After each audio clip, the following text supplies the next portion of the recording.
Pakibuksan po yung mga Bible po natin sa aklat po ni Juan. John po.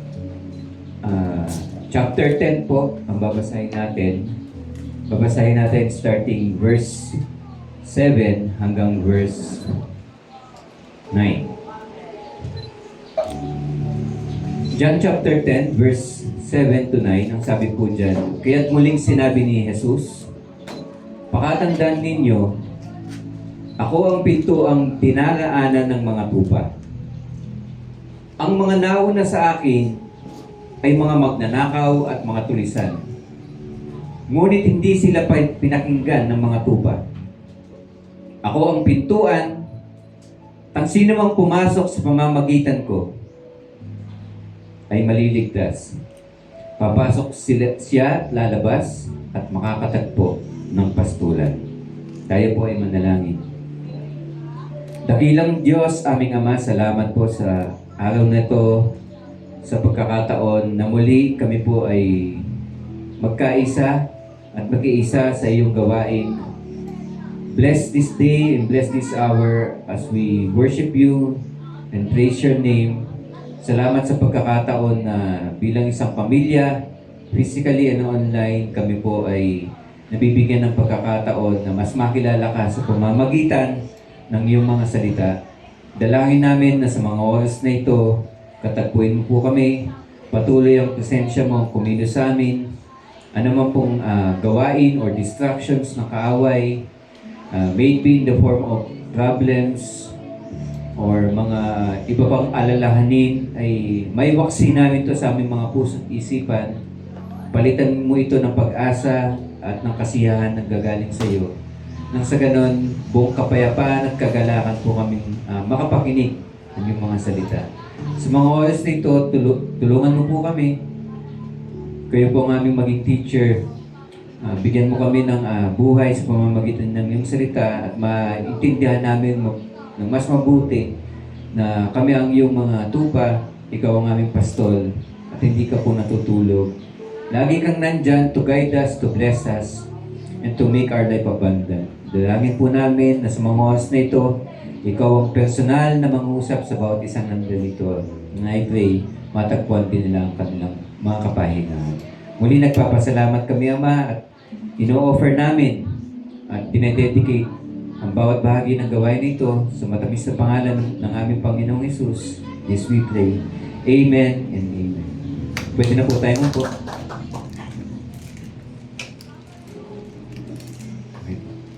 So yung good morning po sa inyo lahat, and maraming pong salamat dahil naka-attend po ang bawat isa sa service. So in the past weeks, medyo hindi po natin na continue ang ating physical service, but I hope hindi po nag-i-stop yung communion natin sa ating Panginoon. So hindi ibig sabihin walang Sunday service, wala muna yung Christian faith.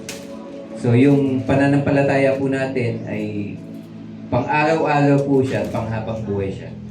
Whether nandito po tayo sa loob po ng panambahan or nasa labas or nasa loob ng ating kanya-kanyang pamilya, pareho po yung ine-expect sa atin ng Panginoon, pareho din po yung ine-expect sa atin ng ating kapwa. Okay? So wala po, even though may mga break times or may mga panahon na kung saan tayo po ay kumbaga nagkakaroon ng leave sa ating Sunday service. Yung pamumuhay natin bilang isang Kristiyano, wala po siyang time out muna. So, because every day alam po natin, ang Diyos naman naging tapat po siya. Hindi niya tayo iniiwan, hindi niya tayo pinababayaan, and hindi rin naman tayo huminto sa paghingi. Siguro marami po sa atin, kung ano man po yung mga dinadanas na problem, never naman tayo na huminto sa paghingi sa Panginoon. Kaya nga siya tinawag na penge, di ba? Penge noon. So, never tayo nag-stop na mag-pray kay God sa ating mga pangangailangan. Kaya ang ask din ng Panginoon sa atin, huwag tayong huminto sa Kanya. Okay? Huwag yung church, o huwag yung simbahan, o huwag yung Sunday service ang maging reason natin para sabihin natin, pwede muna tayo maging stagnant. Okay? Hindi ko natatanungin kung anong ginawa nyo in the past weeks because as we go sa ating pananampalataya, dapat kasabay nun yung maturity. Okay? Hindi tayo tumatanda lang na tulad ko, pumuputi na ko yung buhok ko. Dapat, hindi lang tayo nag-age physically, dapat in terms of maturity, o ibig sabihin, yung spiritual health po natin, lumalago din siya. So, salamat sa Panginoon sa bawat isa na naging faithful sa mga nakaraang linggo. And congratulations, hindi lang po sa mga nakapasa, sa bawat isang nagpupursige sa kanilang mga schooling, sa bawat pamilya, bawat parents po na talagang nag-i-strive na maging mabuting halimbawa. And we also want to pray and patuloy na kagalingan ang hingin po natin for the Joy na nagpapagaling po ngayon. And dalangin po natin na yung ang ating Ama na siya talagang healer po natin is patuloy na ipagkaloob sa kanila yung healing. And syempre sa family din po ng Santos, yung kapayapaan. And anything na pwede nating may tulong ay sana katagpuin tayo ng Panginoon and may extend po natin sa Kanya. And on this day, ang pag-aaralan po natin ay hindi naman po siya bago. Dahil nabasa nyo na po ito dati, it is a story, it is actually a parable in the book of John. Ito po yung the great I ams ni Jesus. So sinimulan niya po yan na sinabi niya, I am the light of the world. Then sinabi niya, I am the gate. Okay? Ito po ay matatagpuan sa aklat po ni Juan. And itong po specific na binasa po natin in chapter 10 is a parable patungkol po kay Jesus na siya daw po yung pintuan ng sheep pen. Pag sinabi pong sheep pen, ito po yung kulungan. Kulungan ng mga sheep.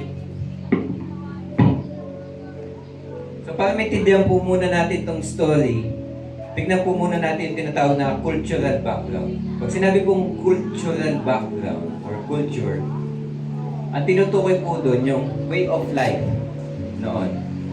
Siguro po sa panahon ngayon, kung may mga nag-aalaga man ng tupa, may mga certain parts ng kultura o tradition noon o pamamalaan, nadala pa din ngayon. Because yung buhay po ng bawat isa, mapahayop yan, mapahalaman, mapatao, may sinusunod po siya mga principles or laws. So yung mga bagay po na yon hindi siya nagbabago. Tulad noon, yung tao noon nagugutom. Because it is natural, it is part ng law, yung design ng katawan. Sa panahon ngayon, nagugutom pa ba yung tao? Hindi na. Hindi na po ba kayo kumakain? Hindi na po ba sumasakit yung tiyan nyo na nagsasabing, oh, gutom ka na, kumain ka na. Ganun pa din po, di ba? Because it is natural. It is according to law, according to principle. Based kasi siya sa design. So kung yung mga bagay na yun hindi nagbabago, ibig sabihin applicable siya sa panahon natin. So para maintindihan niyo po ito, ano po ba yung culture that time sa pangangalaga po ng tupa? Alam niyo na po yun, weak ang tupa, mahina ang tupa, nearsighted, pag natumba hindi nakakatayo, favorite siya ng mga wolves, kung saan saan umiinom. That is why kung wala po silang tupa, napaka-kawawa po nila. And the Bible says, we are like sheep. Okay? Lagi po tayong naliligaw, lagi po tayong napapahamak, and the blessing of being a sheep is kapag ikaw ay napasa ilalim ng isang mabuting pastol. Dahil may mga pastol na hindi po mabuti. May mga nag-aalaga ng tupa na hindi nila naaalagaan ng mabuti. Kaya yung mga pastol, yung mga tupa po nila, kung saan-saan po napupunta. Pero yung pag-aaralan natin ngayon is si Jesus bilang isang mabuting pastol na nagsabi na kayong mga tupa ko na nasa loob ng kulungang ginawa ko, ako mismo yung nandun sa may pintuan.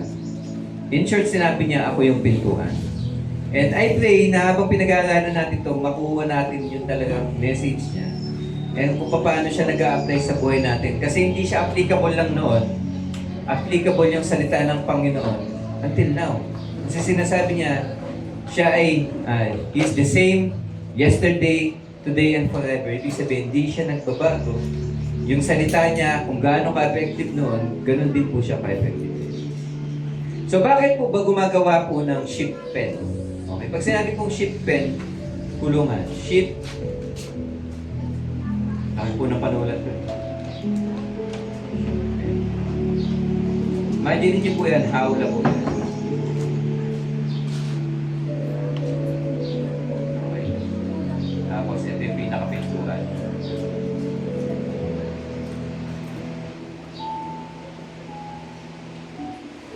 Na-imagine niyo po ba? Hindi.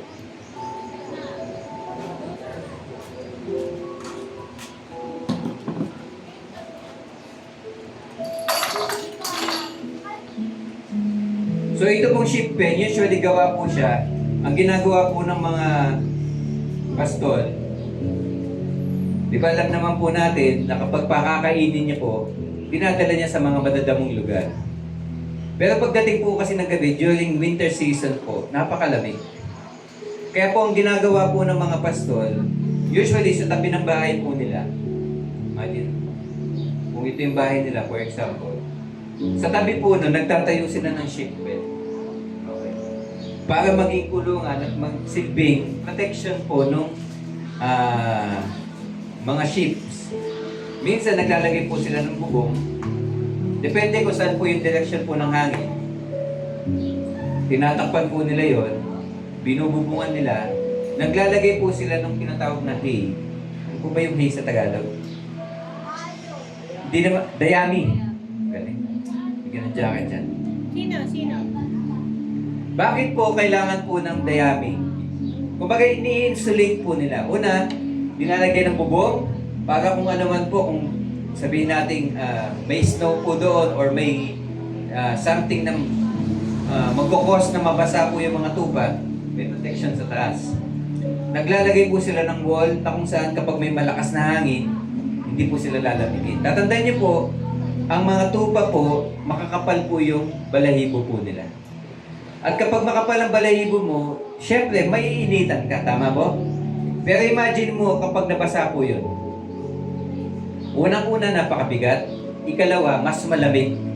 Pag nabasa po yung wool o yung balahibo po ng sheep, bibigat yun at mas malamig yun. Imagine mo na hangin-hanginan ka. Okay? Parang nag-swimming tapos di pa Mabigat po sa katawan nila at nagiging prone sila na magkasakit. Kaya alam ng tupa, ay alam ng pastol na may mga ganong weakness yung sheep. weather. Kaya ginagawa niya, gumagawa siya ng protection. Bakit kailangan po niyang paikutan? Because hindi lang po yung natural environment yung problema. Nandyan po yung tinatawag na mga at may joy ng butas. Yan, may pangil. Wall. Okay. Imagine niyo na lang po. Yung mga wolves o iba pang mababangis na hayop, Parang si Hello Kitty. Hello, Kitty ba? Pangil yan. Pangil yan. Imagine niyo na lang. Okay? Basta mababangis na hayop, kumbaga, imagine niyo yung mga tupa, napakadali po nilang ulihin. The same time, napakatataba po nila. Kumbaga, pag tinignan niya ng mababangis na hayop, parang sabi niya, wow, buffet. Okay? Hindi mo na kailangan mahirapan. Imagine mo kung ang hahabulin nila isang rabbit. Konti lang. Napakahirap habulin ng rabbit kahit ng isang leon or isang tigre ang hahabol doon. Nahihirapan sila. Why? Ang bibilis kasi ng mga rabbit. Pero yung mga tupa, ang bigat po ng katawan nun. At kapag nadapa yun, di na yun makakatayo. Dahil yung design po ng katawan po nila, majority ng katawan nila ay tubig. So kapag natumba po yun, dahil may iksi yung mga paa nila, hindi sila makagalaw. So parang kapag natumba sila, ibig sabihin nun, meron na pong hapunan o meron ng tanghalian po yung mga mababangis na hayop. Kaya ang ginagawa po ng shepherd o ng pastor, kumukuha siya ng mga tinatawag na thorn bushes, mga tinik, mga iba't ibang mga tangkay, or kung may makikita po siya mga bato, bato-bato po yan, gold. Kasi po, ginagawa po yan nang sa ganun, hindi basta-basta makaka-penetrate yung mga mababangis na hayop papaloob. Okay po? So dito sa pintuan, anong itsura po ng pintuan? Nung ship pen na ginagawa.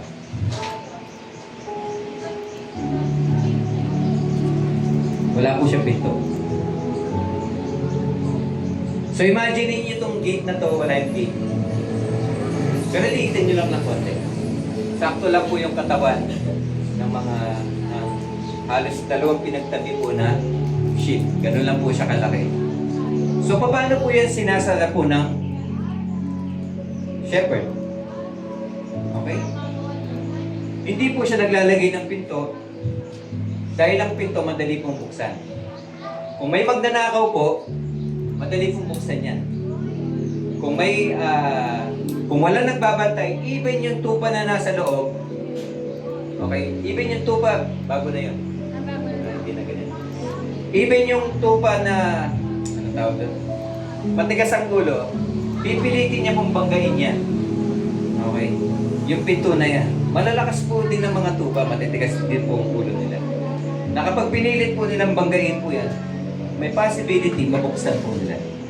So, ang ginagawa ng shepherd, may tatlong armas po kasi yung shepherd. Yung una po, yung tinatawag po na staff. Usually, ang dulo po niyan, may paangkla. Ito po, pinaka-staff po niyan, ay medyo mahaba. Okay, imagine niyo medyo mahaba, pag gano'n, sa hawak. And minsan, tangkay po yan. Kung wala yung paangko na ganito, pag hindi nila nabibili, large talaga ng puno. Tulad nung kay Moses, kung natatandaan niyo. Okay. So, ang ginagawa, itong pinaka-staff na to, kapag may naliligaw po na tupa, yan po yung pinanghihila sa leeg.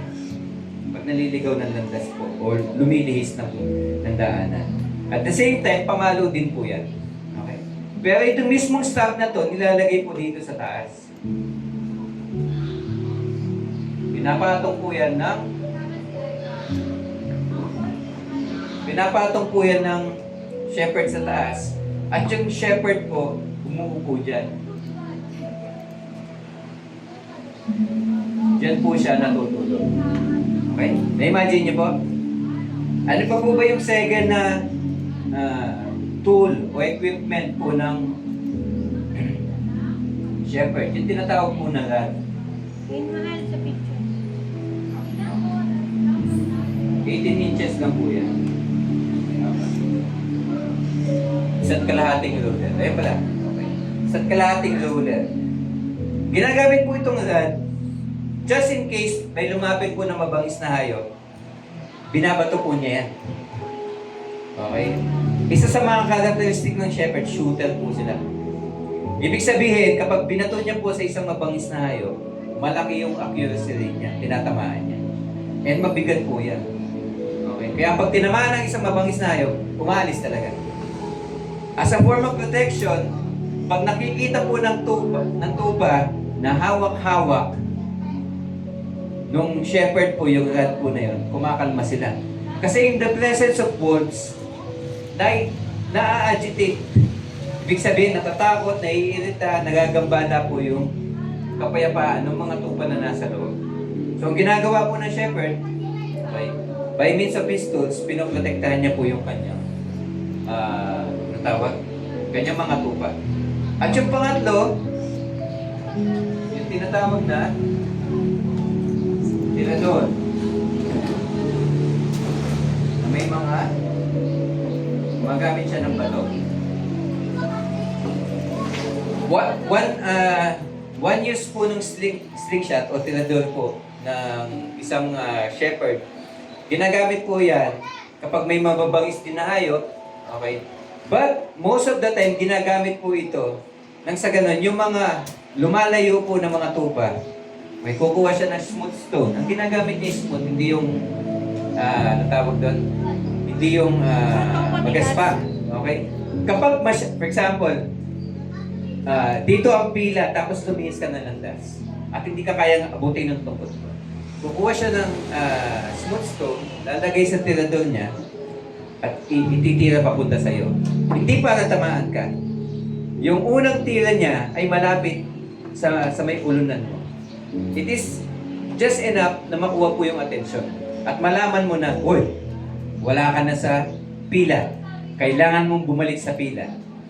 At that moment, kapag yung tupa ay naintindihan niya na nawala siya sa pila at bumalik, well and good. Pero kasi kalawang pagkakataon, ibig sabihin, for example, tinira na siya para kunin yung attention at hindi nakinig, kukuha ulit po yung shepherd ng isa pang smooth stone at sisiguraduhin niya ngayon na tatamaan niya na. Okay? That is one way ng sa ganon. Pag tinamaan niya po yun, masasaktan po yung tupa at maiintindihan niya na in danger siya. Okay? So, ang isang tupa, pag in danger siya, ang una niyang hahanapin, pag hindi niya makita yung pastol, hahanapin niya yung kapwa-tupa niya. So, mapipilitan siya ngayon na bumalik. So, naunawa po kung paano niya ginagamit ng isang shepherd yung tool niya just for the reason na gusto pong protektahan ng ng shepherd yung kanyang sheep from the environment and from the presence of wolves. Okay? So, habang malamig po dyan, habang nag-winter, puno po yan ng dayami. So, ibig sabihin, hindi lang protected sa taas, protected sa side, even yung baba may insulation. At pinapalitan yun kapag nababasa. So, imagine mo nakakama sila. Okay, during the time na nandito sila sa loob ng shipwreck. At walang basta-bastang nakakapasok sa loob. Maliban sa kung sino po yung pinapadaan po ng shepherd. Isa-isa po yan na tinatawag na shepherd. Sabi nga po, the shepherd calls his sheep by name. Okay? May mga kanya-kanya po silang pangalan. And nakakatuwa pag nanood po kayo sa YouTube. Napakarami pong tupa. Sa scene po na yon, napakaraming tupa.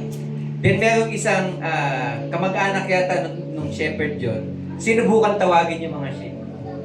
Ginaya yung tunog, tinawag sila sa kung ano-ano pangalan, pero yung mga sheep, hindi sila nakikinig. Sinubukan din nung isa, ganoon din po, nag-feel din. Pero nung tinawag na po sila nung mismong shepherd na po yung nagsalita at tumawag, makikita mo, nakaka-amaze po siya, makikita mo na naging aware sila agad na, uy, tinatawag tayo ng shepherd natin. And unti-unti po sila naglapitan. Okay. Dahil kilala po ng mga sheep yung boses ng kanilang pastor. Kilala po nila. Alam po nila na kapag yung tumatawag sa kanila is a stranger. Hindi sila susunod sa isang estranghero. Kaya po napakahirap po sa isang magnanakaw. Example, wala dito yung shepherd. Pag walang shepherd dyan, bukas po yan. Napakadali pong tawagin papalabas yung mga sheep. Tama po? Hindi. Kapag ang isang magnanakaw po, pinilit niyang tawagan, magpanggap bilang shepherd, hindi lalabas yung mga yon. Because they do not recognize yung boses po ng isang estranghero. Lalo na kung isang magnanakaw po yun. Pero kung ang tatawag po sa kanila ay yung shepherd, lalabas po sila. Ganun po yung difference ng isang shepherd sa isang magnanakaw. So, ang gagawin ng magnanakaw, kung gusto niya ng sheep, aakyat po yung bakod. Okay? Kung wala po yung sheep dyan, okay, aakyat ng bakod. O kung nandyan man yung sheep, aakyat po yan. Usually, 25 to 40 square foot daw po yung area niya. Pero depende siya, gaano kalaki po yung, gaano kadami yung mga tuba. So, sheep pen, protection, then tinatawag sila by their names. And during the day, kapag medyo maganda yung panahon, lalabas po yan. Lalabas po sila. Sino yung nasa unahan? Yung pastor. Bakit? Yung pastor yung pinaka-guide po nila. Habang naglalakad yung pastor, gag-guide sila papunta sa damuhan, kung saan sila makakakain at makakainom din. Okay? Tinatawag sila ng pastor. At yung bawat isa po ay sumusunod. Wala pong tupa na nauuna sa pastor. Hindi sinasabi ng tupa, hindi, trip ko ngayon kasi nagsawa na ako kung saan mo kami dinadala. Sawa na ako sa buhay na pinapaganas mo sa amin. Dito naman tayo. Shepherd, dito ka, sumunod ka sa... Walang ganun, pastor. Ay, walang ganun tupa. Kapag may ganun tupa, hila. Dito ka. Kaya palo ka. And may mga pagkakataon na may mga tupa talaga na pinipilay. Kapag pinilay mo ang isang tupa as part ng discipline niya, sa unang pagkakataon, pag pinakain mo, aayaw yan. Until eventually, susuyuin siya ng shepherd. Okay? Papakainin siya until such time, yung tupa na pinakasuwain, na pinalo niya, na pinili niya, yun yung pinaka masunod. Nature ng tupa po yun. Eh kaya pag ginagamit po siya ng Bible, kung paano mamuhay o makitungo ang Diyos sa atin, tinitignan niya tayo bilang kanyang tupa. We are so precious. Alam niya yung kahinaan po natin. That's why, bilang pag-aaluga at pag-aalala niya po sa atin, inihahanda niya po lahat.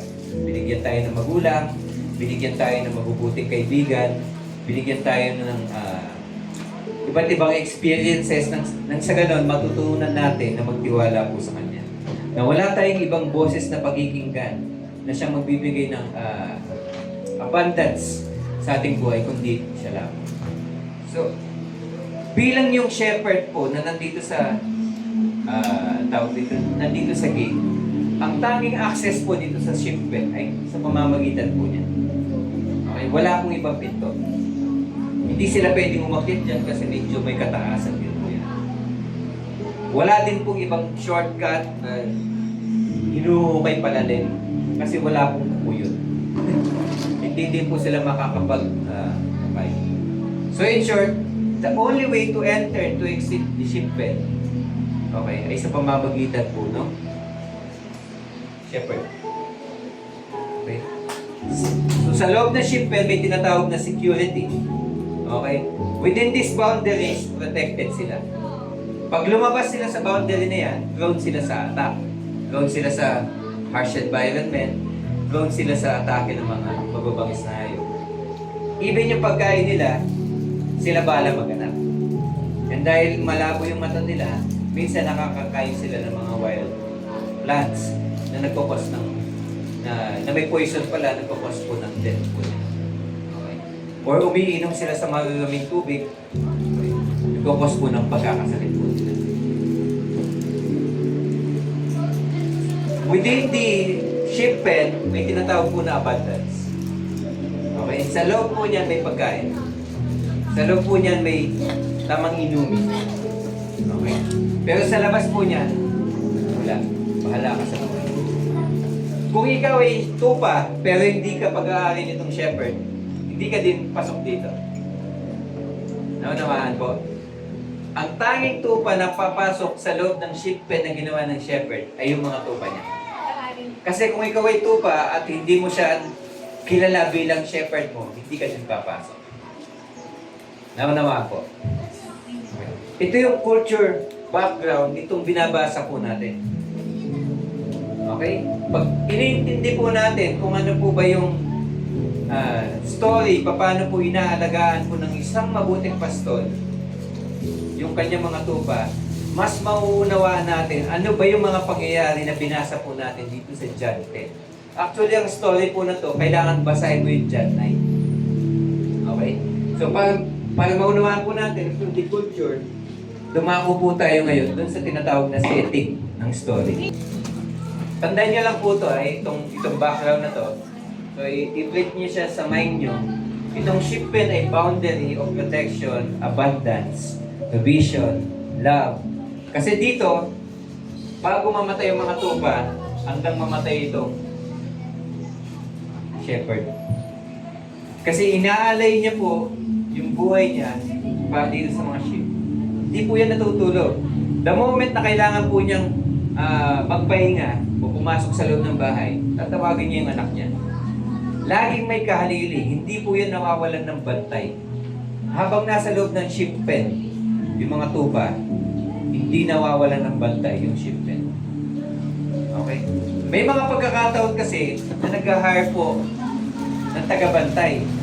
Pero alam naman po natin, parang example, kung kukuha ng yaya na mag-aalaga po kay baby, hindi po natin malalahat ng yaya ay mabuti po yung puso. Naaalagaan yung bata na parang sarili nilang anak. Tama po? May mga pagkakataon kapag sila na po yung nasa alanganin, sa halip na iligtas nila yung bata, iligtas nila yung sarili nila. At yung mga naka-hire po na hired men na minsan para magbantay, for example, hindi available yung shepherd. Okay? Minsan kapag nasa alanganin yung buhay po nila or kung nabayaran po sila, okay, sila pa yung nagiging reason para yung mga sheep na nasa loob manakaw. Kaya po sinisigurado po ng shepherd na yung nagbabantay dyan, kung hindi man siya isang tao na talagang kilala niya, may relationship siya, at may tunay na pagmamahal at pag-aluga po dun sa mga sheep po. Okay? So, ganun po yung cultural background. Dumako po tayo dun sa setting ng story.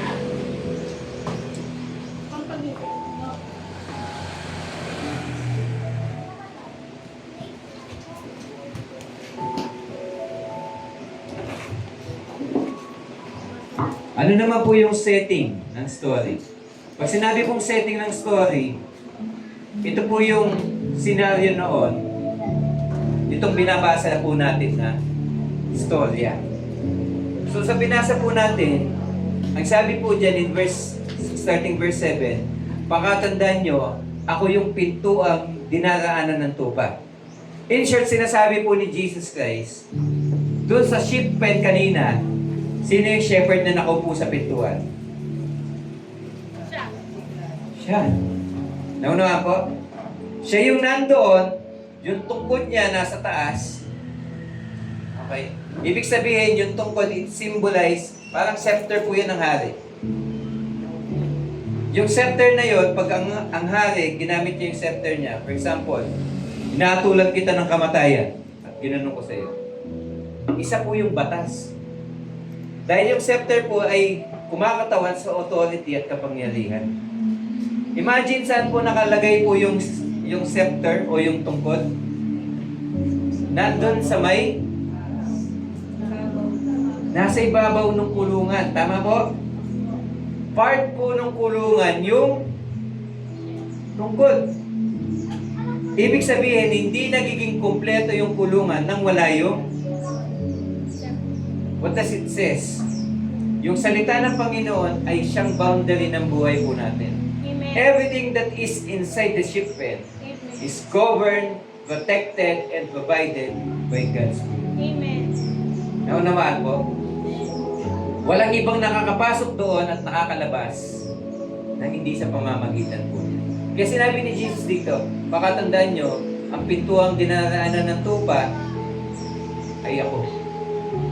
Ang mga nauna sa akin, ang tinutukoy niya, yung mga Pariseo, o iba-ibang mga nagturo that time, na ikaw ay makasalanan, ikaw ay nabulag dahil posible may ginawa ang pamilya mo o may ginawa kang kasalanan.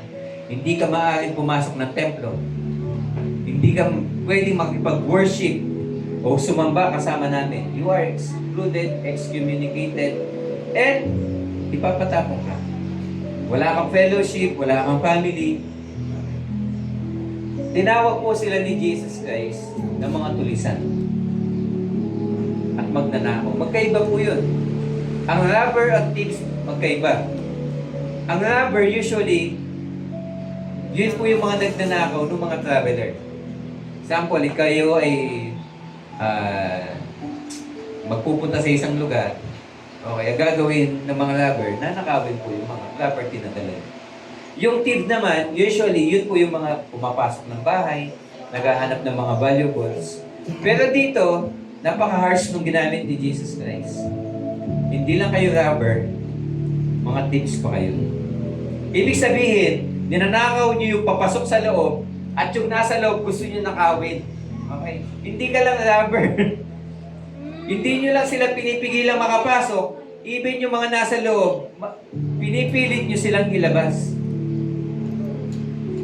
Harsh. And during that time, part of their culture, Yung mga robber or thieves, mabigat po yung parusa dyan. Pero higit po na mabigat yung parusa kapag ikaw ay nakaw kapag gabi. Kasi nandun po yung intention talaga. Mas bumibigat yung penalty. Okay? So ano po sinasabi ni Jesus Christ?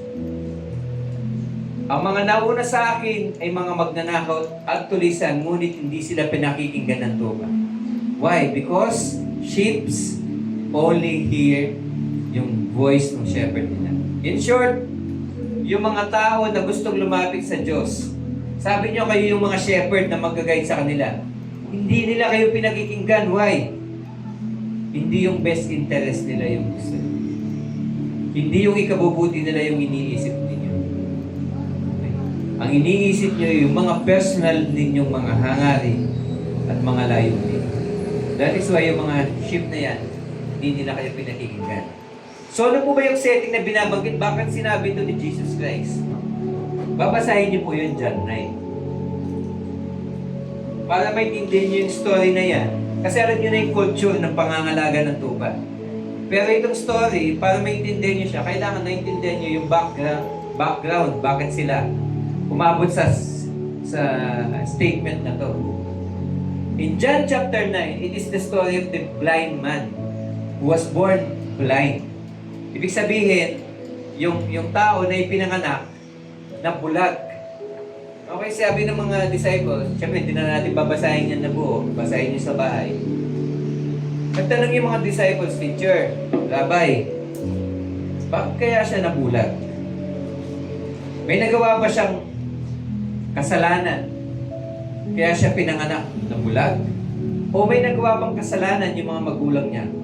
Kaya siya pinanganak na bulag? Sabi ni Jesus, hindi siya pinanganak na bulag dahil may ginawa siyang kasalanan ng pamilya niya. Pero ipinahintulot niya ng Panginoon para madakila po yung pangalan niya. Long story short, gumula si Jesus Christ sa lupa, gumawa ng putik. Na-imagine niyo? Yeah. Subukan natin. Hindi, tingnan mo, unsanitized, di ba? Pero, nire-recreate ni Jesus Christ yung account sa Genesis. Yes.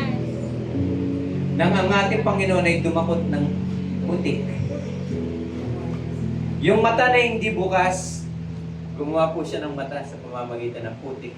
Amen. Sa pamamagitan ng Nang bingko niya. hininga. Okay?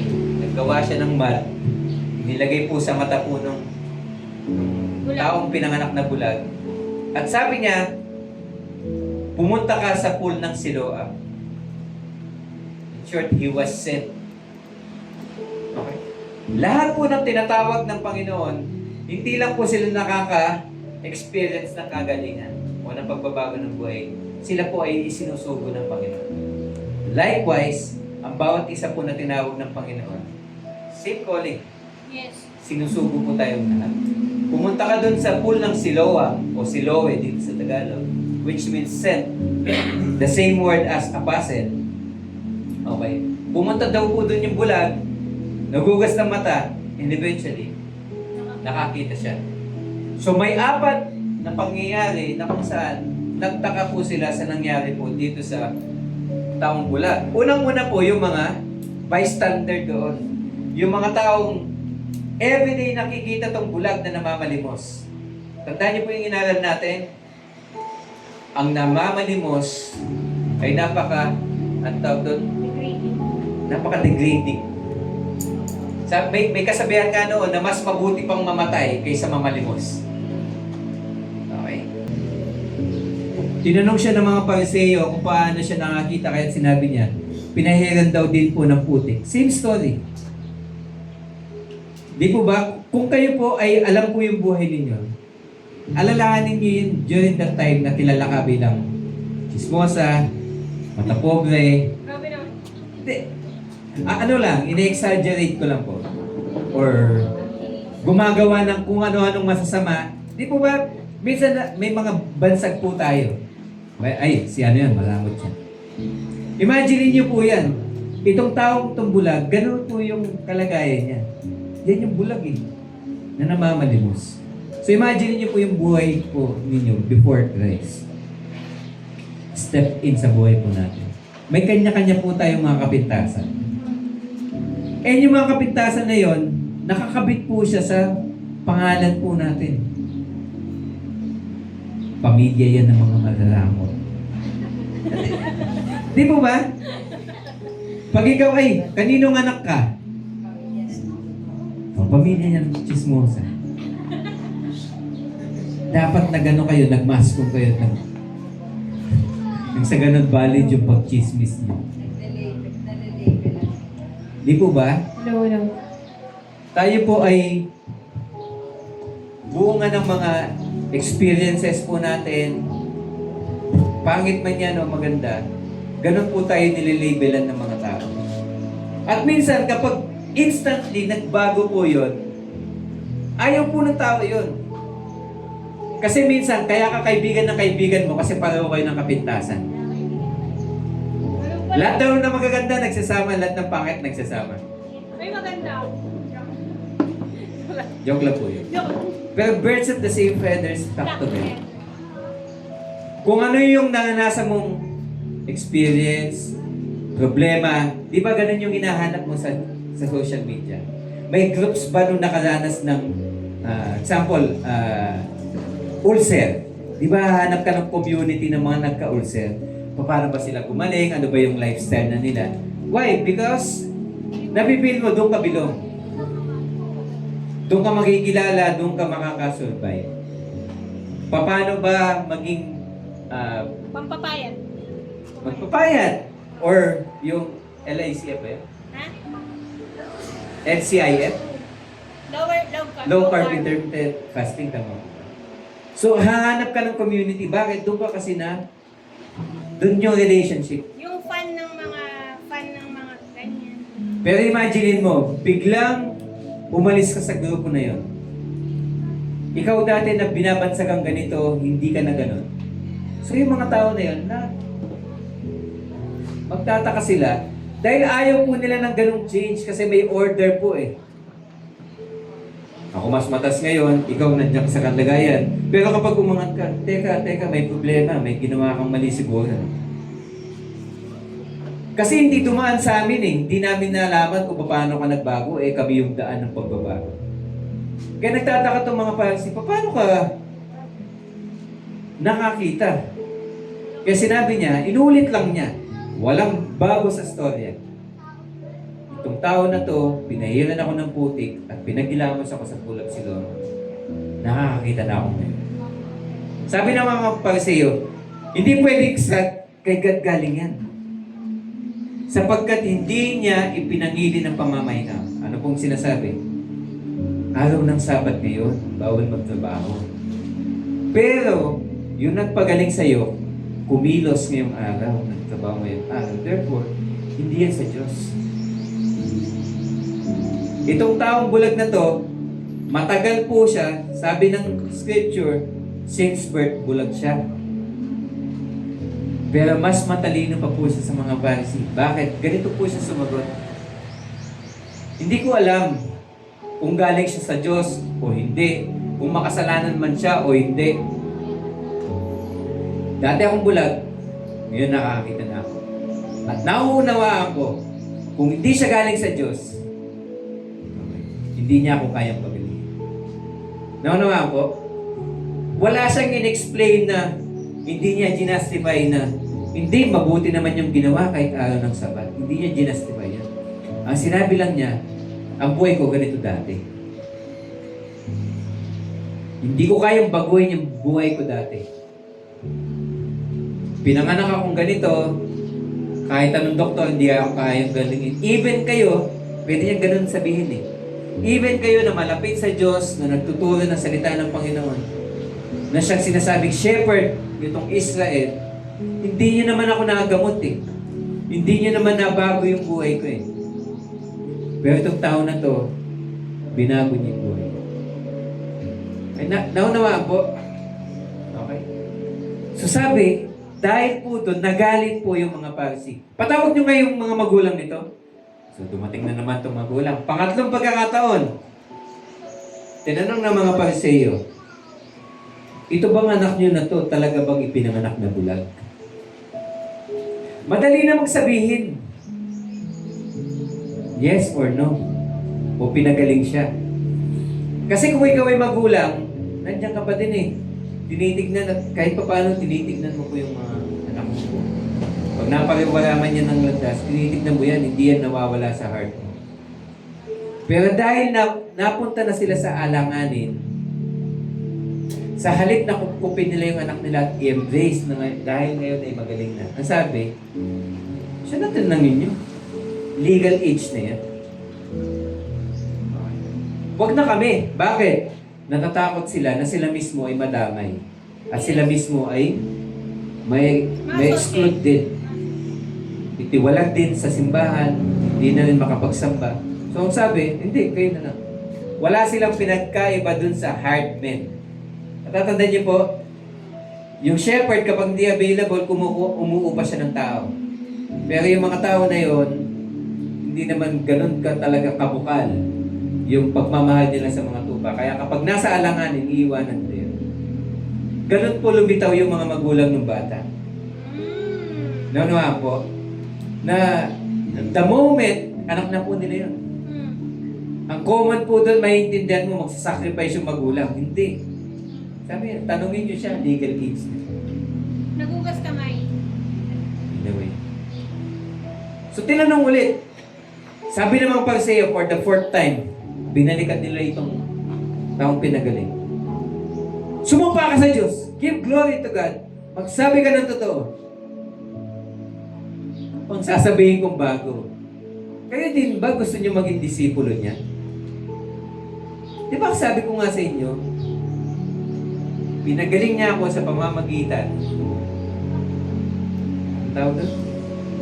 Putik, pinagilamos, dati akong bulag, yun nakakakita na ako. Naging sarcastic na po siya. Baka gusto niyo din maging disciple. Yan. Kaya ang kukulit ninyo. Inaway, ganun po yung, pag binasa mo to, ganun yung ibig niya sabihin. Nakulitan na po yung tao. Kasi ba't ayaw niyo bang maniwala? Dati akong bulag, pero pinagaling ako ng tao din. Nag-end up po ba na itong taong bulag na to na nakakita na ngayon, in-embrace na po siya ng simbahan? Basahin niyo po yung story. At siya'y kanilang nilait, ikaw ay alagad niya. Ibig sabihin, tinuturing kasi that time si Jesus as kamponne ng demonyo. Dahil pinagtatanggol itong taong bulag na nakakita na ngayon, si Jesus, sabi niya, ikaw ay alagad niya, kami mga alagad ni Moses. Because they are teachers of the law. Nalalaman namin nagsasalita ang Diyos kay Moises, ngunit ang taong yan, hindi namin alam kung saan siya nanggaling. Kaya sumagot ang lalaki, yan nga pong nakakapagtaka eh. Hindi nyo alam kung saan siya nanggaling, gayon man, napagaling niya ako. Alam natin hindi pinakikinggan ng Diyos ang makasalanan. Sinasabi niyo makasalanan siya o kampon siya ng kasamaan. Pakikinggan ba yun ng Diyos? No. Kasi sinasabi mismo sa scriptures, hindi bulagan Diyos, hindi bigyan Diyos, at hindi maiksi ang Diyos ng ating Panginoon. Pero dahil sa ating mga kasalanan, okay, imagine niyo ang Diyos, hindi natabingin niya po yung ulo niya. Tinatakpan niya yung tenga niya at isinasal niya ang kanyang mga kamay upang hindi tayo maligtas. Pero dito, ina-explain po nung taong bulag, dati, okay, nagbabanggit siya ng scripture na hindi niya nalalaman that he is quoting Old Testament truths. Okay? Hindi pinapakinggan ng Diyos ang makasalanan, ngunit pinakikinggan niya ang sumasamba sa Kanya at sumusunod sa Kanyang kalooban. Mula pa ng likay ng mundo ay wala pa tayong nabalitaan na nakakapagpagaling ng mata. Imagine niyo, kinakausap niya itong mga bihasa sa scripture.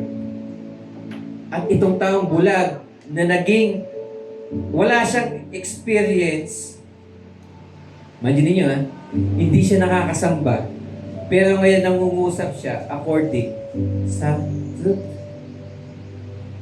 In short, sinasabi niya, may nabasa na ba kayo sa Old Testament scriptures or sa Tanakh?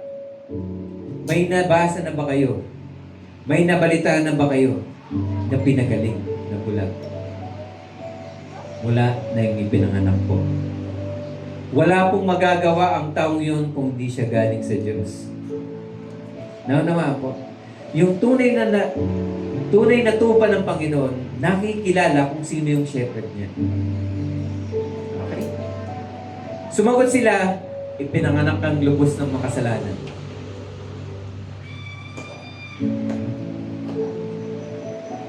At ngayon, nais mo pa kaming tuluan. Di po ba? In short, di ka naman aral eh. Mas nagmamagaling ka. Kaya nabalitaan po ni Jesus ang lalaking pinagaling niya na itinawalag ng Pariseo. Kaya't nang matagpuan niya ito, kanyang tinanong, sumasampalataya ka ba sa akin? The same question na kung ikaw ay mananampalataya, sinagot mo to. Pag sinabing sumasampalataya ka ba sa akin? In short, do you love me? Nagtitiwala ka ba na ibibigay mo sa akin ng iyong buhay kapalit ng buhay mo? Ganun lang po yung statement na to. Sumagot ang lalaki, sino po ba siya, Ginoo? Sabihin niyo sa akin upang ako'y sumampalataya sa kanya. Siya'y nakikita mo na. Because for the longest time na siya po ay bulag, physically he was blinded. But now God is saying, yung eyes mo hindi na physically nabuksan. Yung spiritual eyes mo, nakikita mo na ngayon kung sino ang Panginoon. Siya ay kausap mo ngayon, wika ni Jesus. At ano po yung ginawa ng lalaki in verse 38? Siya po ay sumamba. Sumasampalataya po ako, Panginoon, sabi ng lalaki. At sinamba niya si Jesus. Sinabi ni Jesus, naparito ako sa mundong ito upang humatol, ngayon makakita ang mga bulag at mabulag naman ang nakakakita. Okay? Sino po yung sinasabi niyang bulag dati na nakakakita? It is the blind man na pinanganak na bulag. Sino po yung mga nakakakita na ngayon ay mabubulag naman? They are the leaders of the Lord that time. Na hindi nagga-guide sa mga tao papunta po sa dwelling place ng ating Panginoon. Kaya verse 39, ang sabi po dito, naparito ako sa mundong ito upang hindi umatol at nang sa gayon, makakita ang mga bulag at mabulag naman nakakita. Next verse. Narinig ito ng mga Pariseo naroon at kanilang tinanong, ibig mo bang sabihin, kami mga bulag din? Mas mahirap po yung sinabi ni Jesus. Totoong sinabi ko yan. Pero kung sinasabi niyong hindi kayo bulag, mas mabigat ang kaparusahan niyo. Okay? Kung kayo'y nga'y bulag, hindi sana kayo hatulan. Di po ba? Kung alam mong hindi bawal ang isang bagay at nagawa mo yun, pwede ka bang hatulan? Hindi. Pag sinabi niyo po kung wala naman kayo sinabi sa anak niyo na bawal lumabas ng gabi, pwede niyo ba silang pagalitan? Hindi kayo nag-set ng boundary. Walang laws. Therefore, exempted sila. Pero pag sinabi niyo bawal kayo lumabas ng gabi at sinaway nila yun, they face penalty. Tama po? Ganito po yung sitwasyon nitong mga Pariseo. Sinasabi nila,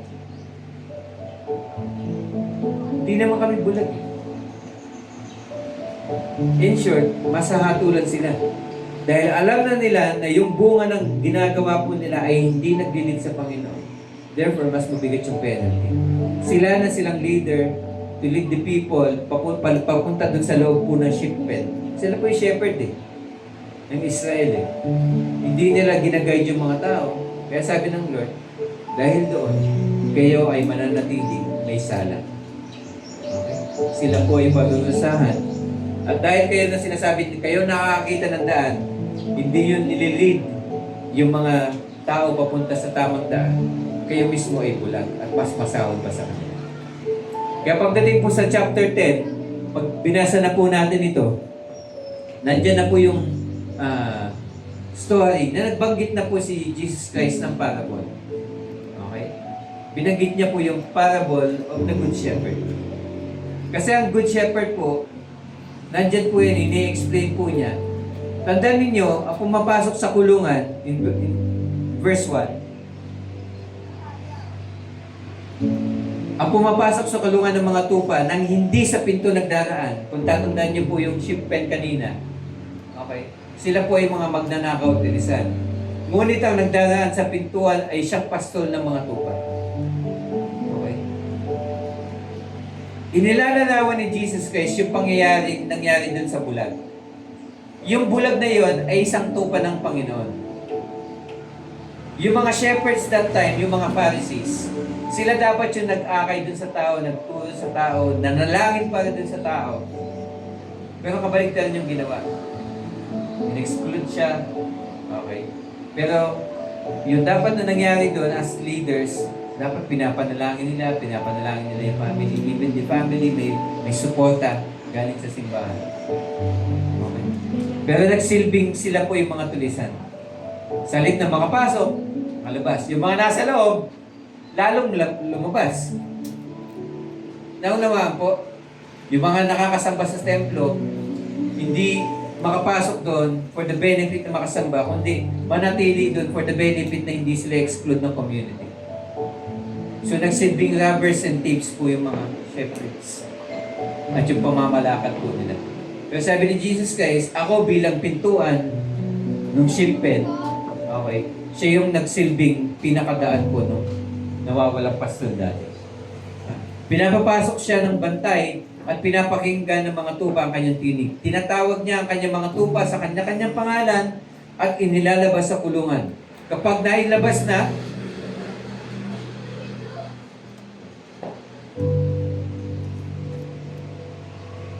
siya ay nangunguna sa kanila at sumusunod naman ang mga ito sapagkat kilala nila ang kanyang tinig. Okay? Hindi sila susunod sa iba, kundi tatakbong palayo sapagkat hindi nila kilala ang tinig ng iba. Sinabi ni Jesus, ang paglalarawang ito, ngunit hindi pa rin nauunawaan ng mga Pharisee. Yung sinasabi ni Jesus Christ. Nagbanggit si Jesus Christ ng isang parable patungkol po sa mga shepherd ng Israel. Ipinapaunawa sa kanila kung ano dapat yung ginagawa nila. Pero hindi pa rin nila naiintindihan. Imagine nyo, they are face to face with God. And yet, they do not understand the word of God. They are the teachers of the law, but they are not using the law for the glory of God.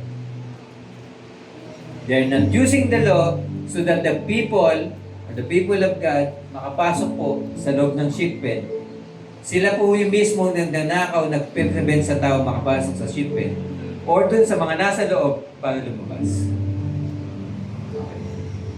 Kaya't muling sinabi ni Jesus, pakatandaan ninyo, inulit niya, pag inuulit mong isang bagay, ibig sabihin, you are emphasizing a point, it is of great importance. Pakatandaan ninyo, ako ang pintuan.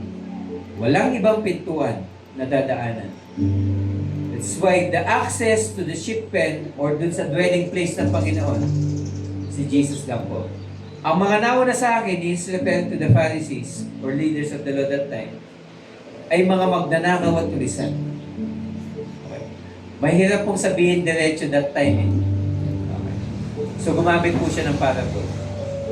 Ako ang pintuan ng sino mang pumapasok sa pamamagitan ko ay maliligtas because outside the ship pen, nandyan po yung mababangis na hayop, nandyan po yung maling katuruan, maling halimbawa, maling practices, maling kaibigan, maling pamilya, maling katuruan. Dumarating ang magnanakaw para lamang magnakaw, pumatay at manira. Ganun na ganun ang ginagawa ni Satanas at ng kanyang mga kampo. Ganun na ganun din po ang ginagawa sa atin ng mga maling halimbawa na sinusunod po natin. Kaya sinabi ni Jesus Christ, kayong mga tupa ko, kilalanin niyo ako at pakinggan niyo yung boses ko. Ako mabuting pastol, iniaalay ng mabuting pastol ang kanyang buhay para sa kanyang tupa. Siya yung nandun sa pintuan, willing to sacrifice himself, protect them, provide for them. Okay? Ang upahan ay tumatakas kapag may dumarating na asong gubat, wolf. Di po ba? Tulad ng mga magulang kanina,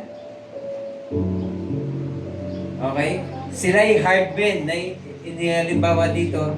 Yung mga Pariseo, sila'y mababangis na hayop. So So, anong ginagawa ng upahan? Tumakas. Sabi, matanda na yan. Kaya niya na mag-desisyon. Tanungin niyo na lang siya. Okay. Iniiwan niya ang mga tupa. Di ba, magulang? Ikaw ay pastor ng inyong mga anak. Pinagkatiwala sa iyo. Hindi na siya tinawag na pastor yung mga magulang. Tinawag na silang upahan. Palibasa hindi siya pastor at hindi kanya mga ito. Kaya sinusunggaban ng asong gubat ang mga ito at binubulago. Tumatakas siya, palibasa upahan lamang at walang malasakit sa tupa. Wala talagang love, walang care. Sabi ni Jesus in verse 14 to 15, ako ang mabuting pastor. Kung paanong kilala ng ako ng Ama at siya'y kilala ako, gayon din naman, kilala ko ang aking mga tupa at ako na may kilala nila. At iniaalay ko ang aking buhay para sa aking mga tupa. Mayroon pa akong ibang mga tupa na wala pa sa kulungang ito. Kinakailangan sila ipasok ko rin at papakinggan nila ang aking tinig. Sa gayon, magkakaroon ng isang kawan at ng isang pastor. Okay. Pag naiintindihan mo yung cultural at setting itong story, doon mo ngayon makukuha yung lesson behind it.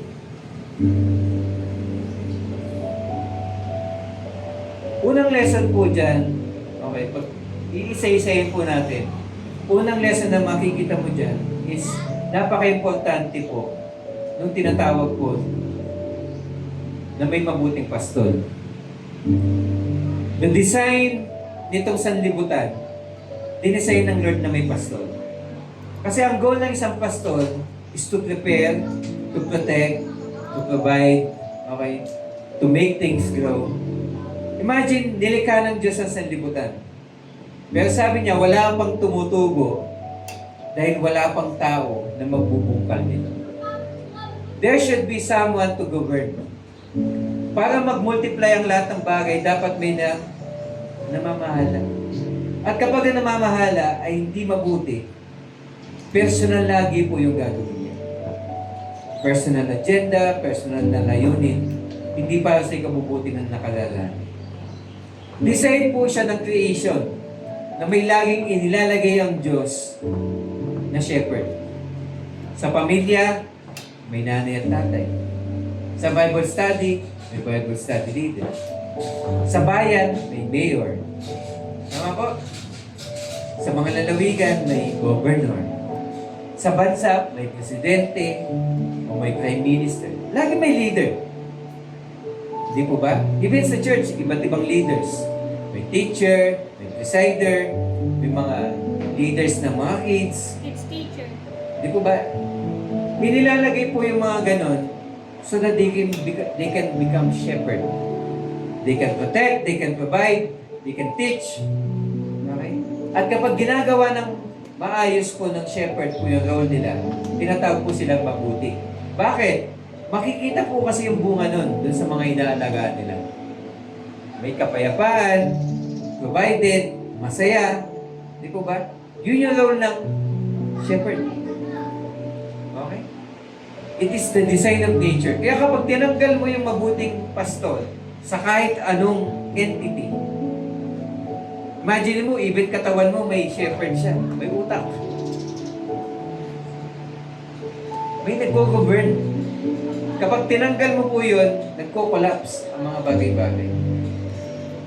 Nagiging mutant.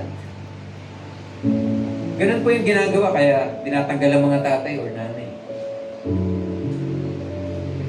Because basic po yun eh. Basic po sa in any form of discipleship, any form of relationship, dapat may nag-govern. Hindi pa lang masabi na, ay ako leader eh. Ako dapat ang pagkakalang, kaya naglalagay ng leader. Hindi ganun. Nilalagay po doon para mayroong mag-serve. Para may maggabay, may mag-protect, may magparanas ng love, may magturo kung paano maging mabuting nilalang. Number 2, na dapat alalahanin ninyo, may ship pen. Sa loob ng ship pen, nandun yung lahat ng magaganda. Sa labas ng ship pen, nandun lahat ng pangit. Kaya kung ikaw ay napapabilang dun sa tupa na pwedeng makapasok doon, mapapalad ka. Pero kapag hindi ka makakapasok doon, kawawa ka. Hindi mo mararanasan.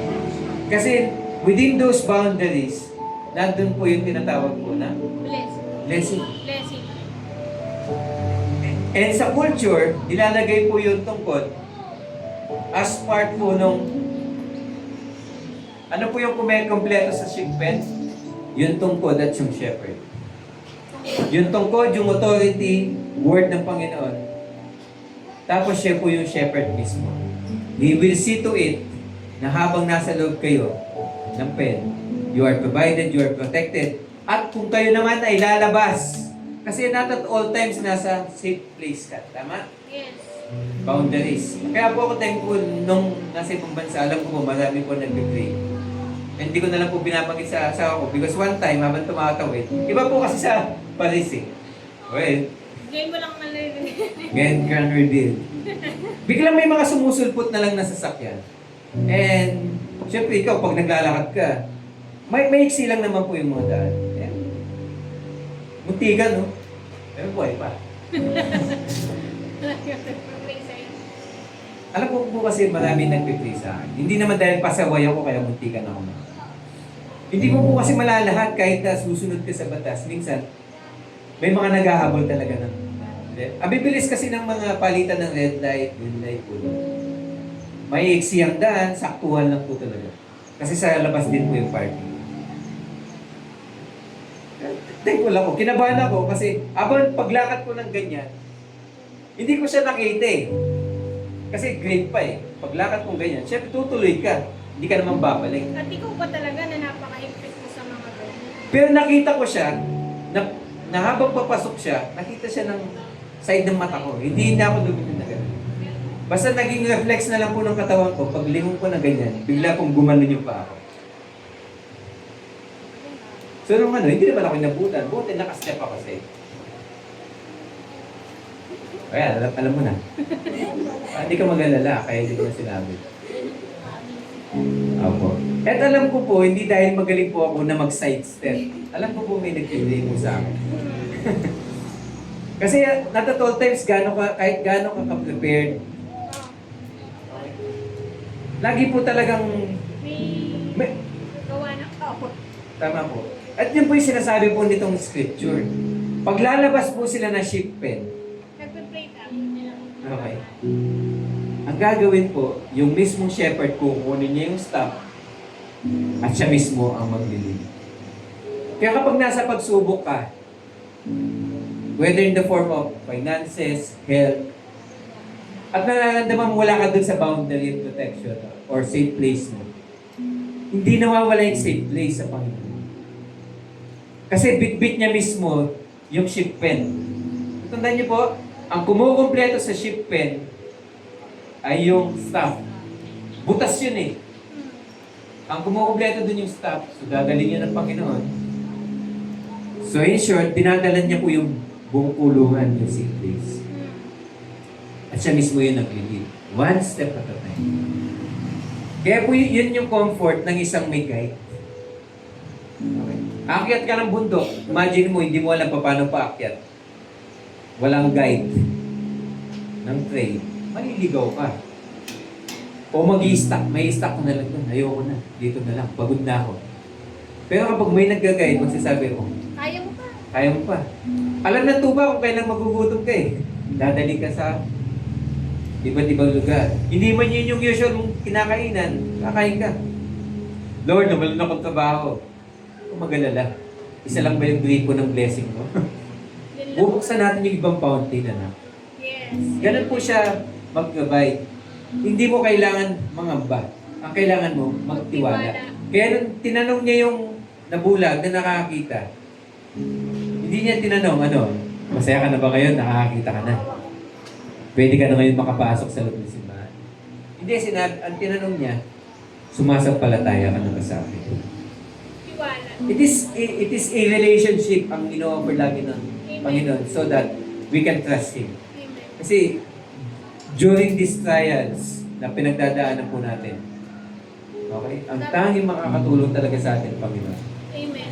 Kaya thank you po sa lahat na nanalangin, and we must pray also for our brothers and sisters Yes, yes. that are leading the same prayers na in-extend niyo po sa akin. Okay. Continuous healing, continuous guidance, continuous provision. Okay? Kasi po, hindi po lahat malakas. Yes. Kahit sabihin niyo pong leader po tayo. Dadaan po tayo sa pagsubok eh. But I pray, di po ba, may kasabihan, kapag duman ng pagsubok ang isang tao, tatlong bagay ang pwede mangyari. Pwedeng i-define siya, no? Ibig sabihin, kapag naging failure siya doon o nahirapan siya doon, may stuck siya. Or, pwede siyang i-destroy na situation. Ibig sabihin, susuko na lang siya. Sabihin niya, doon na ang gana. Madami pong gumagawa doon kapag wala po silang Panginoon nakakapitan. Okay? They want to end their life. They want to end relationship. Okay? Anything na valuable before, kakat na lang. Or, it may strengthen them. Nasa inyo po yung decision. Pero ang Lord lagi siya nandun. Pag sumusunod ka sa akin at pagiginggan mo yung boses ko, bit-bit ko sa aking mga kamay yung sheep pen. Hindi ka magugutom, hindi ka mapapahamak, hindi kita pababayaan, hindi kita iiwan, bibigyan kita ng guidance. Sheep pen ang dala ng Panginoon. Power of authority. Kalaki po na yung protection. Okay? So yun po yung mga basics nung sa pinag-aralan po natin. Kaya napaka-importante, kilala natin sino yung mga pastor na sinusunod po natin. Within our homes, within our businesses, our workplace. Kasi even in the workplace, may mga pastor po dyan. May mag-guide sa'yo ng tama. Piliin mo kung ano yung, kung sino yung mga pastor na susundin mo yung yapak. Okay, pag mali yung ginagawa nila, ikat mo na. Kasi hindi ka nun ililid sa tama. So, 4 things, based sa inaral po na atin na to, na tatandaan nyo po. Unang-una yung tinatawag na access. Okay? Sa loob po ng sheep pen, nandun po yung blessing. In our life, may tinatawag tayong sheep pen. Yung konsepto po natin ng abundance. Yung pinaghihirapan po natin habang tayo nag-aaral, pinaghihirapan natin habang tayo nagtatrabaho. Ano ba yung abundance na yun na binubuo natin? Abundance. Masayang buhay, Mayaman. magandang bahay, maraming ari-arian, malaking pamilya, nakatapos ng pag-aaral, magagandang businesses, or magagandang trabaho. Di po ba yun yung abundance natin? Kasi gusto natin na kapag pumunta tayo sa isang tindahan, hindi mo tinitignan, gusto niyo po ba yung gawin? Yung hindi mo tinitignan yung presyo. Dahil gusto mong bilhin to, dahil gusto mo siya. Nagawa niyo na po ba yun? Kuha lang ng kuha. Gusto mo lang bumili dahil gusto mo. Diba? Or gusto mong bumili dahil may pambili ka. Or hindi ka natatakot na bumagyo ngayon, may kakainin nga, kaya kami, hindi ka natatakot. Or papasok yung mga anak mo sa school, may panggastos kaya. May pambili kaya ng uniform, ng mga pangangailangan. Marami po tayong tinatawag po na access. Nandyan po yung workplace. Nandyan yung kapitbahay. Pwede ba makahiram? Iba-iba po yung, sa iba-iba po natin inilalatag yung source po natin. Kasi ayaw po natin, yung tinatawag po na, wala tayo dun sa loob ng sheep pen o yung place of comfort natin. Kaya buong buhay po natin, dun po tayo nagpupursige. Naghahanap buhay. Ano po ba yung kailangan? Basic na kailangan sa buhay. Tirahan, pagkain, relationship, ano ba? May sinabag ba doon na 3 sasakyan? May sinabi ba doon na malaking bank account? Nice to have. Pero hindi po sila yung Hindi sila yung nagbibigay ng satisfaction. Basic satisfaction ng buhay. Pero kung tutuusin, yung access natin dun sa mga bagay na nagbibigay sa atin ng satisfaction, kung saan-saan po natin pinukuha. Hindi lang po yung physical. Even po yung image natin. Di po ba lagi natin ginagamit? Example, wala dito nagpo-post na pangit sila. Kapag nai-post sila ng pangit sila, nagagalit sila. Example, pag kumakain ka, ang laki na subo mo dahil ganun ka naman talaga kumain, ayaw mong may post ka ng ganun. Kasi sasabihin ka, tamo naman ito. Bakit? Meron kasi tayong image na pinoportray na maganda, mainhin, okay, mabait, demure, di po ba? Pero ano po ba yung ginagawa natin? Ginagawa natin yun as our access, our entry point. Nang sa ganun, tanggapin tayo ng tao at mahalin tayo ng tao. Ano po ba yung sinasabi ng Scripture? The only access toward abundance is Jesus. Walang ibang pintuan na dadaanan kundi po siya. Okay? So kung gusto mo ng tunay na kapayapaan, sa Kanya lang po. Number 2, hindi lang po access yung tinuruan nila ng story. Tinuruan tayo ng security. Yung mga tao nagmamahal sa iyo ngayon, pwedeng paglipas ng panahon, hindi ka na mamahalin.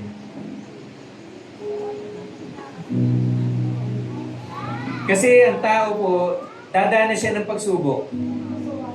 At kapag talaga nadapayan ng mabigat, okay, at hindi siya agad nakakabangon, magbabago din po siya. At magbabago yung mga taong nasa paligid. Pero ang Diyos di po nagbabago. Kaya sa form of security, ang Panginoon po dapat yung kinakapitan natin sa buhay. We must be humble enough na pagkatiwalaan natin sa Panginoon, yung mga bagay na importante po sa atin. Asawa ko sa Panginoon. Kasi kahit anong gawin ko pagtsatsaga sa trabaho, pagpupursige, pagpuprovide sa Kanya, walang ibang best na magmamahal sa Kanya kundi ang Panginoon. So kung ano man po yung pinagkatiwala sa akin ng Panginoon, gagawin ko yung best ko. Pero beyond that, pag beyond my limitation, I trust the Lord na siya yung gagawin. Kasi kaya ko ba siyang bantayin 24/7? Hindi.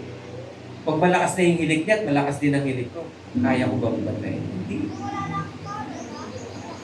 Di po ba? Nung nasa ibang lugar po ako, kaya ko ba siyang bantayan? Hindi. But the Lord can. Kaya yung security po natin, nasa Panginoon lang talaga. Number 3, natatandaan nyo, relationship.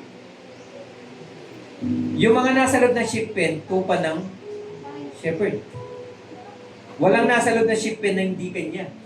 Kasi ang sheep, kilala niya kung sino yung shepherd niya. At yung shepherd, kilala niya kung sino yung sheep niya.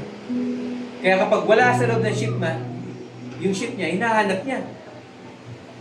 Di ba may story sa Bible? The 100 sheep, nawawala yung isa, iniwan niya yung 99. Hindi dahil pabaya siyang shepherd. Hindi. Concern siya dun sa nawawalang isa. So, hinahanap niya yun at nung nakita niya, binitbit niya pabalik. Pero din po ang Panginoon. Hindi pwedeng kontrata ang relationship sa Panginoon. Lord, magsiserve ako sa church. Bless mo ako ah. Mahalin mo ako ah. Deserve ko yun. Entitled ako na mahalin mo ako. Dahil ginawa ko to eh. Nagsisimba ako tuwing Sunday. Nagsiserve ako pag kinakailangan. Pero kapag walang relationship, okay, sasabihin lang ng Lord, sino ka nga ba? Tulad nung sa scripture, Lord, hindi ba nagpalayas kami ng demonyo? Hindi ba nagpagaling kami ng mga may sakit? Ano sabi ng scripture? Sabi ni Lord Jesus Christ, depart from me. Hindi ko kayo kilala. You who do iniquities. Hindi pwedeng yung ginagawa mo is out of religion. Na para ipakita mo sa tao na ikaw ay mabuti. Kasi ang... Paano ba sasabihin? Hindi ka gagawa ng mabuti para tumanggap ka ng kabutihan ng Diyos. Kaya ka gumagawa ng mabuti dahil gumawa ng kabutihan ng Diyos sa buhay mo. Ganun po yung salvation na ginawa ng Lord. Hindi ka nakakalapit sa Kanya dahil gumagawa ka ng mabuti. Kaya ka nakakagawa ng mabuti ay dahil gumawa siya ng mabuti. I am the way, the truth, and the life. No one comes to the Father except through me. Gumawa ng kabutihan ng ating Panginoong Hesus. Nilinis po tayo sa ating mga kasalanan. Kaya po tayo nakakalapit po sa ating Panginoon. Hindi ka baligtaran. Hindi natin pwedeng sabihin na deserve ko to, yung entitled mindset. Na dapat ganito gawin ng Diyos sa akin kasi ganito ginagawa ko naman para sa Kanya. It is in the form of relationship. Hindi ka madidinig ng Diyos kung hindi ka sa Kanya. Kailangan may relationship. Kaya nga tinanong niya muna yung bulag na nakakita na eh. Sumasampalataya ka na ba kayo? Kaya tinanong nung sino po ba siya? Nang sa ganun, masamba ko siya. Ako yun. So, sumamba siya. Nung nakilala. Narinig niya na yung boses ng Panginoon. Hindi niya tinanong, ano po ba? Pupunta na po ba ako sa templo? Hindi ganun. Ang unang encounter mo is not the place of worship. Ang unang encounter mo is the King who is worship. Natandaan niyo po yun. Kung hindi mo kilala kung sino yung hari na sinasamba, kahit ano pang ganda ng pinagsasambahan mo, wala po yung halaga. Kaya yun yung pina-encounter ng Lord. Dun sa taong bulag na nakakita. Relationship is very important. Huwag niyo po kakalimutan yun. And relationship, hindi po yan one time. Yan po ay binibuild. Kaya po sinimulan po natin na nagpapasalamat na kahit in the past weeks walang service pero nagpapatuloy kayo sa inyong pananampalataya, pagbabasa ng word, pag-disciple ng iba, okay? Kahit wala yung mga ibang leaders, okay? Part po yun ng growth po ninyo. Okay? Kasi not at all times talaga, masasabi po natin na may maggagay. Pero dapat nagmamature po tayong lahat. Okay? So, last po is yung salvation. Access, security, relationship, and syempre yung salvation. Ito po yung assurance. Dadating yung time may pagsubok, pero ang Lord lagi nandyan. Wala ka sa loob na ship pen, pero lagi nasa unahan mo yung Panginoon. Kapag siya po yung sinusunod mo. Pero kapag hindi mo siya sinusunod, natural, wala siya sa harapan mo. Ang gagawin ng Lord, discipline. It's either yung tungkod niya, hihilain ka, o yung slingshot niya, titirahin ka. Just to get you back on track. Para na makabalik ka sa tamang landas. Okay po? So, access, security, relationship, and salvation. Yun po yung blessing nitong story na to based from its culture and from the setting of the story.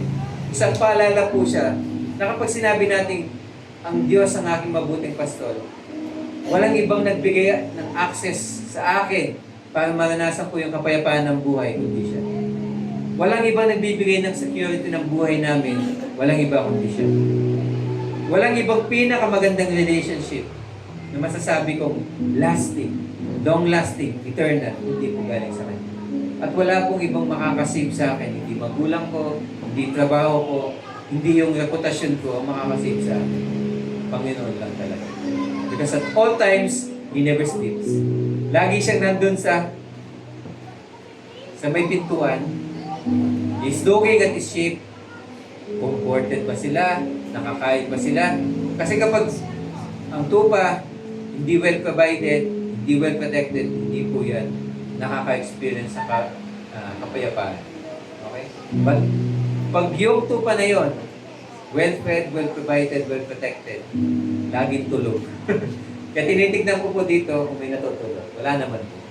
So kung comforted po kayo sa lahat ng bagay at payapa ang kalooban po ninyo, nararanasan niyo po yung kapayapaan. At yun talaga yung blessing. Pag payapa ka, hindi mo naiisip, marami ba akong pera? Hindi mo naiisip yun. Totoo ah? Sino ba dito yung nagsabi, ang saya-saya ko ngayon? O, kumpleto na yung buhay ko kasi madami akong ganito. Tatandaan nyo, with great power comes Great responsibility. great responsibility. And responsibility is A burden. Yung salitang kaibigan is salitang obligation. It is a burden po, pabigat. But sa kabilang banda siya. It is, yung neighbor po natin is our responsibility. Kung ulit po, kaya po responsibility, yung ability mo nasa iyo. Pero yung decision to apply that ability, nasa iyo din. Kaya dalawa siya, responsibility. Kaya kapag yung isang tao, responsable po siya, may abilidad siya, at he acts on that ability. Kaya kapag ginagawa niya yun, nagkakaroon ng work. Tama po? Nagagawa yung mga bagay-bagay.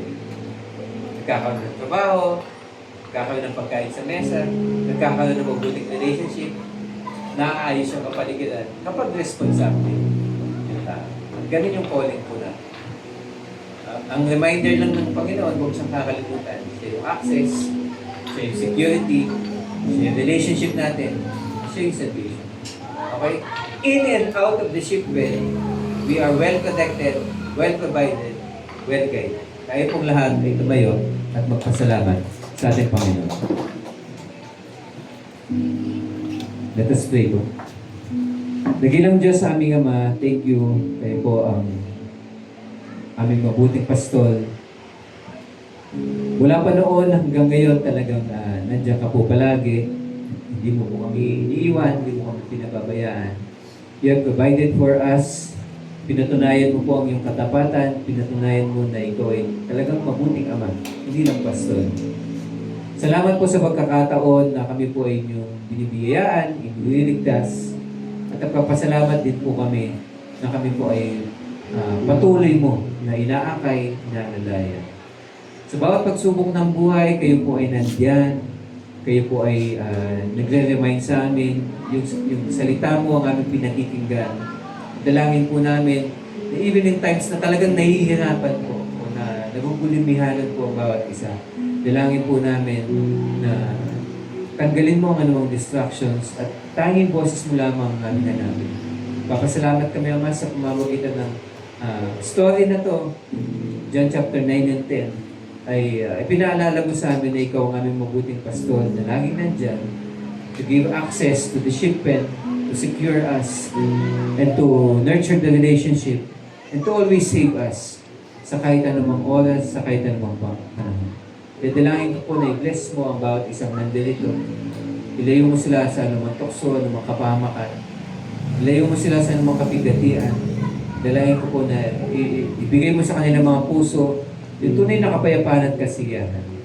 Ano man pong natutunan nila, gamitin mo so that people within their sphere of influence ay makita nila yung tunay na itsura ng isang tupa na pinamamahalaan ng isang mabuting pastor. Amen. Maging mabuting halimbawa po sila at maging mabuting pastor din po sila sa mga ipinagkatiwala. And as we go home, Panginoon, dalangin din po namin na kami po yung protektahan. Pangunahan mo po kami, ilayo mo po kami sa anumang kapamakan. Silbing, lahat ng natutunan po namin, silbing buhay po namin. Papasalamat kami, Ama. Nais namin ibalik sa inyo lahat ng papuri, lahat ng salamat sa pangalan po ng aming Panginoong Yesus. This we pray. Amen and amen. God bless po.